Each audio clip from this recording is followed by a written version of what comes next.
What's the size of my wings? Mr. Repos, GKT. Are you jealous? You report to be born. Ukumirigo makumba, waka yena kutubai. Ukuyendo sinanita kutubai. Ndinofunza kuti but for the way say zinu wakazidai nai. Mumwe wangu bakukanganwa chazuru nekuda kwehope. Inga wani nekushanira inini wakango yenda zvako hauna kuda kusoka chipo.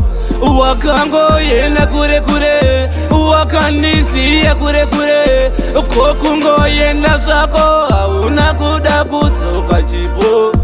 Wakango yenda kure kure wakandisiya kure kure. Ndiwa munuka wandaidisisa pasvese ndiwe waindinzwisisa. Even baby girl ndikatipisa wainditi azvina basa. Saka nhasi nini ndomuwanepi anenge iwewe achambovepi. Rudo rwako baby ndoruwanepi chimhandara musikana wangu. Wakangoyenda zvako hauna kuda kusoka chipo. Wakangoyenda kure kure wakandisiya kure kure kokungoyenda zvako hauna kuda kusoka chipo. Wakangoyenda kure kure wakandisiya kure kure. Kumirigo makungwa wakayenda kutubai. Kuyenda sinanita kutubai. Ndinofunza kuti but for the way say zinu wakazidai nai. Mumwe wangu bakukanganwa chazuru nekuda kwehope. Inga wani nekushanira inini wakangoyenda zvako hauna kuda kusoka chipo.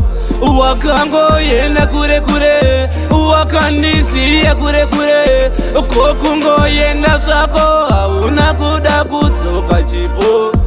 Wakangoyenda kure kure wakandisiya kure kure. Ndiwa munuka wandaidisisa pasvese ndiwe waindinzwisisa. Even baby girl ndikatipisa wainditi azvina basa. Saka nhasi nini ndomuwanepi anenge iwewe achambovepi. Rudo rwako baby ndoruwanepi chimhandara musikana wangu. Wakangoyenda zvako hauna kuda kusoka chipo. Wakangoyenda kure kure wakandisiya kure kure kokungoyenda zvako hauna kuda kusoka chipo. Wakangoyenda kure kure wakandisiya kure kure.